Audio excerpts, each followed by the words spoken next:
Hello YouTube, this is Max and I'm back with another video. And I want to say first off, thanks for all my subscribers and everyone who's been inboxing me, asking me to make a video. I haven't really had a whole lot to make a video on. I had surgery so I could lose weight. I've lost weight. I've had surgery so I could walk and not be huffing and puffing. I walk and I don't huff and puff. I had surgery so I could eat better and get full and not overeat. I eat better and I do get full and I do not overeat. I had the surgery so I could get off all of my medication, such as high blood pressure, cholesterol, antidepressants, all that stuff. I take nothing. I haven't taken anything since 4 months being out of surgery. My blood pressure is normal. I'm feeling 100% better than I did prior to having surgery. And all I can say is, thank God that, this surgery came along at this time in my life, because it has made a huge difference. And, like I try to tell folks who are looking to have the surgery, do something good for yourself. I don't miss food. I don't crave food. I really have to still be conscious of the fact that I do need to eat. I don't know if these results are always typical, but if you look at a lot of the YouTube videos, especially you ladies, and especially if you look at men's videos, people are doing just fine. You can see the first month or two, you may see people going through whatever, but by the time they're 7th, 8th months out, they're well into their program. They're doing what they need to do. They're enjoying life.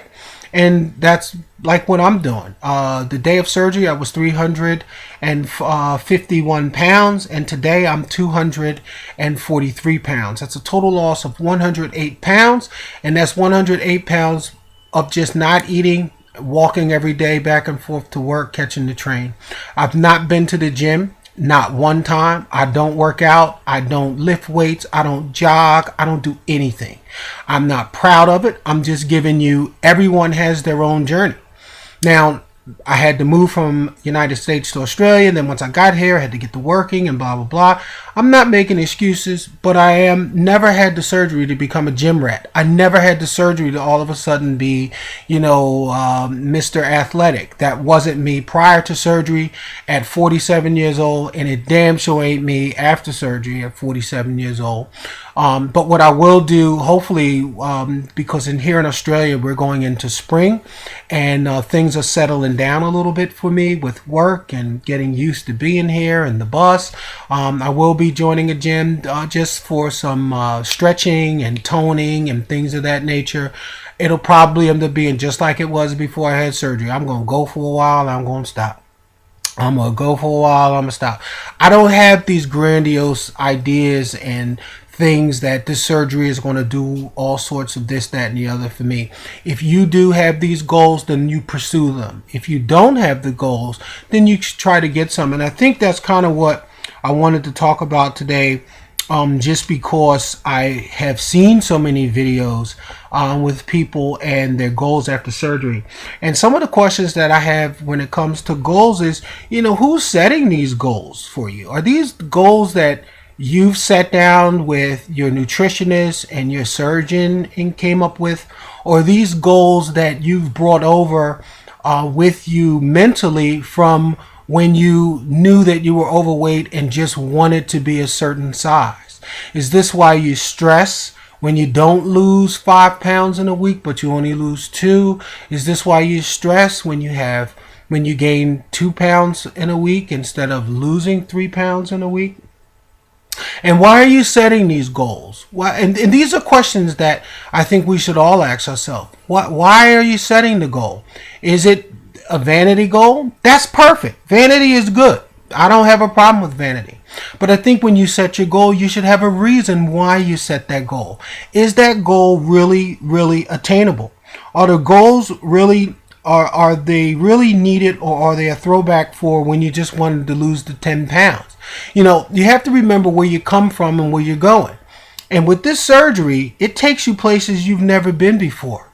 It allows you to go into a store and buy clothes off the rack that was, I was a 52 waist back in December.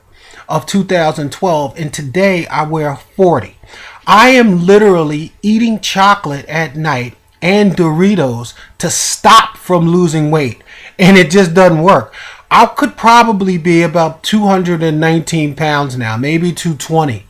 But all of the clothes that I brought with me, I can't go and rebuy them because I spent all my money to move to Australia. I spent all of my money to buy clothes to move to Australia. So I'm really trying to hold on to this 243 pounds as best I can.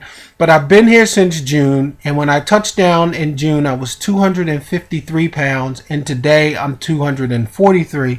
So it's slower, but I'm still losing, and I'm going to have to eventually buy some clothes.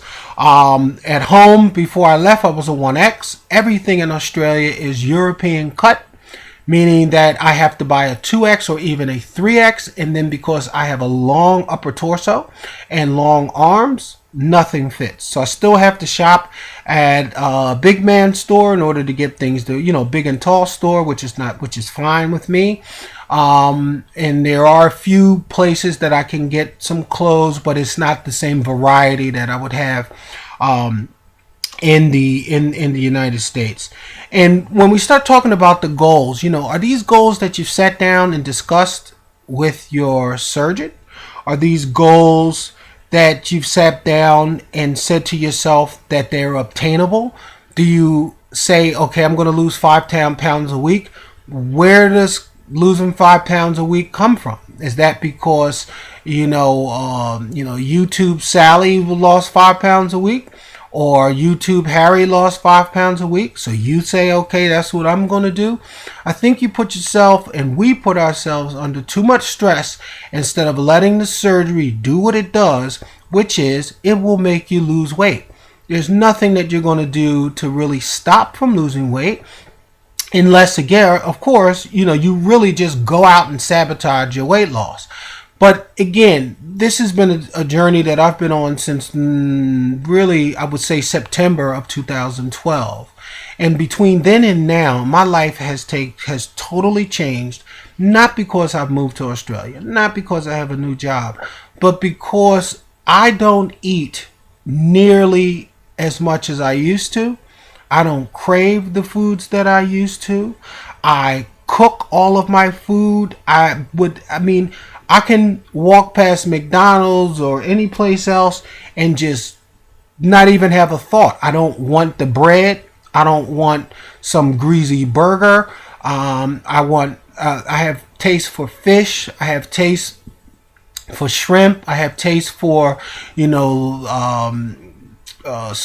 like clams and linguine sauce that I make, and red wine, things like that.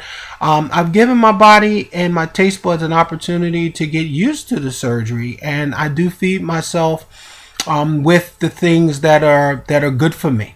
And I think where somebody else may be doing really well with the gym, but they still eat the occasional McDonald's or whatever, I'm the complete opposite. I'm feeding myself good, but not going to the gym. So even just something like that, you can see that everybody's journey is going to be a little bit different. But as long as you lose weight, as long as you're on your program, as long as you're giving yourself the opportunity, I think that, again, that you're going to be fine.